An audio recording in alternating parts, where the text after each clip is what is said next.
Friends, good morning. कैसे हैं आप सब? देखिए, सर्दियां स्टार्ट हो गई हैं और शोल्डर की प्रॉब्लम स्टार्ट हो गई है। ठीक है, शोल्डर बहुत ज्यादा दर्द करते हैं, ऐसे आड़े टेढ़े सोने में आ जाता है, उससे दर्द करते हैं, ठंड से दर्द करते हैं। ये प्रॉब्लम्स देखिए 40 के बाद शुरू होती है। 40 प्लस अगर आप हो चुके हैं तो शोल्डर की प्रॉब्लम बहुत ज्यादा शुरू हो जाती है। तो देखिए, और फ्रोजन शोल्डर भी होता है सर्दियों में, जिससे कंधा जाम होना कहते हैं, जाम हो जाता है एक हाथ का, कभी दोनों हाथ का ऐसे।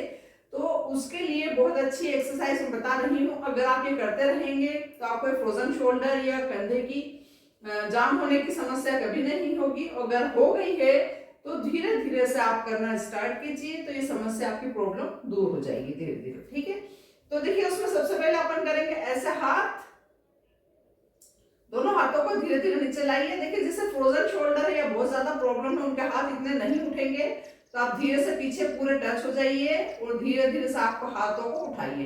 इतने भी आप उठा पाते हैं तो ठीक है, और ऊपर उठा पाते हो तो और ऊपर उठाइए। ठीक है, अगर आपको प्रॉब्लम नहीं है तो आप पूरे हाथ ऊपर ले जाने की कोशिश कीजिए, पूरे हाथ ऊपर ले जाके टच कर दीजिए। अब यही चीज आप रिवर्स होके कर लीजिए। देखिए, पहले इतने हाथ पूरे बॉडी को टच कर लीजिए दीवार से, इतने हाथ उठाइए। अगर इतने उठ पाते हो तो बहुत अच्छा है, इतने उठ पा रहे हैं तो बहुत अच्छा है। और अगर आपको फ्रोजन शोल्डर नहीं है तो आप पूरे हाथ ऊपर ले जाके टच कर दीजिए पूरी बॉडी। ये बहुत अच्छी है फ्रोजन शोल्डर के लिए, कंधों के जाम होने की स्थिति में करने के लिए। ठीक है फ्रेंड्स, अब यही चीज आप कैसे करेंगे, साइड से खड़े हो जाइए, पूरे वॉल से टच हो जाइए। ठीक है, हाथ को ऊपर ले जाते पूरा स्ट्रेट कर दीजिए, पूरा स्ट्रेट हाथ, बॉडी आपकी पूरी स्ट्रेट, वॉल से टच, हाथ भी दीवार से टच रहेगा आपका। देखिए, किसी किसी को वैसे भी प्रॉब्लम आती है, शोल्डर पूरा नहीं मूव हो पाता है, उसके लिए भी चीज बहुत अच्छी है। ऐसे ऐसे करके उठा लीजिए, हाथ पूरा ऊपर टच कर लीजिए और अपने कान को अपने हाथ से टच कर लीजिए। बॉडी पूरी स्ट्रेट रहेगी, हाथ भी पूरा स्ट्रेट रहेगा।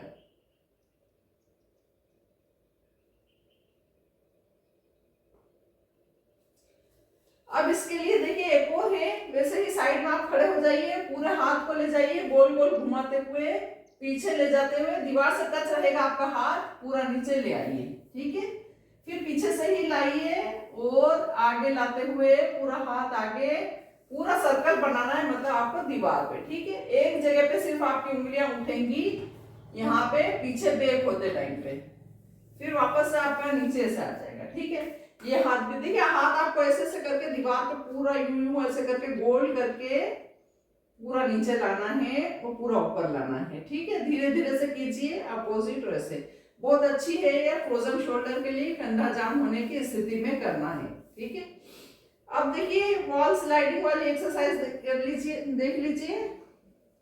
वॉल को स्लाइड करना है, यानी वॉल को नीचे फिसलाना है। कैसे, देखिए कपड़ा ले लीजिए आप और कपड़े को ऐसे पकड़ लीजिए। ठीक है, और दोनों हाथ उस पर रख लीजिए। अब धीरे धीरे से कपड़े को आपको नीचे उतार के लाना है ऐसे। ठीक है फ्रेंड्स, देखिए मैं आपको दिखाने के लिए तिरछी खड़ी हुई हूँ, लेकिन आपको बिल्कुल ऐसे स्ट्रेट खड़े होना है। वापस से कपड़े को ऊपर ले जाना है, फिर वापस से कपड़े को नीचे लाना है। ठीक है, जब आप कपड़े को ऊपर ले जाएंगे तो आपका पैरों का मूवमेंट देख लीजिए कैसे होगा।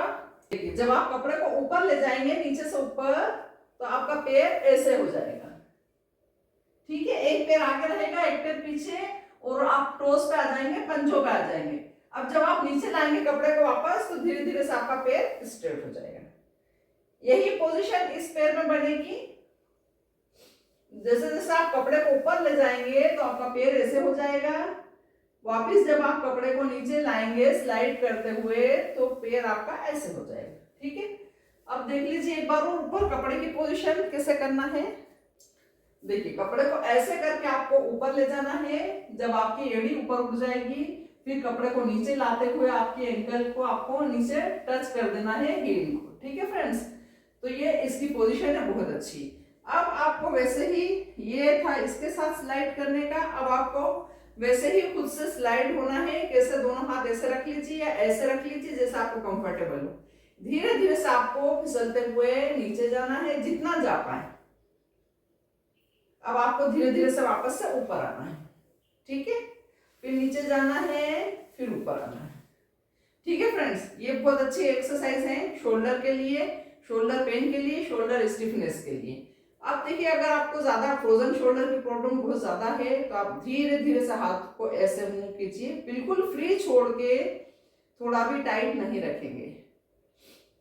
मैं बोलती हूँ इसलिए मैं सांस लेना भूल जाती हूँ, लेकिन आपको सांस लेते रहना है। आगे लाइए, सांस को लीजिए, पीछे ले जाइए, सांस को छोड़ दीजिए, फिर in out, breathe in, breathe out. अब धीरे धीरे आपका जब शोल्डर मूवमेंट में आ जाता है तो आप धीरे से और ऊपर ले जाइए हाथ को, और पीछे तक ले जाइए, फिर और ऊपर लाइए, फिर और नीचे तक ले जाइए। ठीक है, इसी हाथ से भी देख लीजिए, जब फ्रोजन शोल्डर या कंधे जाम की समस्या है तो इतना लाइए हाथ को और इतना ही पीछे ले जाइए, जितना आगे लाए हैं इतना ही पीछे ले जाइए। जब प्रॉब्लम आपकी धीरे धीरे खत्म होती है, स्टिफनेस धीरे धीरे कम होती है, तो फिर हाथ को आप ऊपर तक लाइए और पीछे भी ज्यादा से ज्यादा ले जाने की कोशिश कीजिए। सांस छोड़ते लेते रहिए, breathe in, breathe out, in out, exhale, sorry, inhale, exhale, inhale, exhale. ठीक है फ्रेंड्स, ये हुई। और शोल्डर स्टिफनेस के लिए आप थोड़ा सा यहां से ऐसे रख लीजिए हाथ और ऊपर उठाइए। इसमें भी आपके मूवमेंट पे है, आपको कितना स्टिफनेस है आप कम कर सकते हैं तो कम कीजिए, ज्यादा कर सकते हैं तो पूरा ऊपर तक ले जाइए। सभी एक्सरसाइज आपको कम से कम 10 से 15 बार करना है, तब आपका शोल्डर स्टिफनेस खत्म होगी, फ्रोजन शोल्डर की समस्या नहीं होगी, है तो कभी नहीं होगी, और अगर है तो धीरे धीरे से वो खत्म हो जाएगी। अब वैसे ही आप यहाँ हाथ रख के पीछे घुमा लीजिए, बिल्कुल स्लो स्लो, पूरा गोल। अब पूरा स्लो स्लो आप आगे लाइए, कम से कम 10 से 20 टाइम्स। ये हाथ से कीजिए मूव, अपोजिट मूव। ठीक है, अब स्विमिंग कर लीजिए, एक हाथ पहले आगे, फिर ये हाथ। देखिए बहुत ज्यादा जाम है तो आप मत कीजिएगा, ये बहुत स्लो स्लो कीजिएगा, ऐसे से एक हाथ से, ठीक है, या किसी के सपोर्ट से करवाइएगा, या मैंने वॉल को घुमाने का बताया है, ये भी यही चीज है। ठीक है, अब इसके बाद आप रिवर्स कर लीजिए दोनों हाथ साथ में। इसमें भी आप स्विमिंग वाला भी कर सकते हैं ऐसे, और दोनों हाथ साथ में भी धीरे धीरे से ऐसे पीछे मूव कर सकते हैं। ठीक है फ्रेंड्स, तो ये हुई शोल्डर स्टिफनेस के लिए, कंधा जाम होने के लिए एक्सरसाइज, फ्रोजन शोल्डर के लिए एक्सरसाइज। तो फ्रेंड्स कैसी लगी आपको ये? आप अपनी देखिए बॉडी के अकॉर्डिंग काम कीजिएगा, आपके शोल्डर जितना आपको इजाजत दे, जितना आप कर सकते हो उतना ही कीजिएगा। अगर आपको बहुत ज्यादा प्रॉब्लम हो तो अपने डॉक्टर से कंसल्ट कीजिए, अपने फिजियोथेरेपिस्ट से कंसल्ट कीजिए, उसके बाद ही एक्सरसाइज कीजिए। ठीक है फ्रेंड्स, तो देखते रहिए मेरी चैनल, लाइक शेयर सब्सक्राइब कीजिए। Thanks for watching.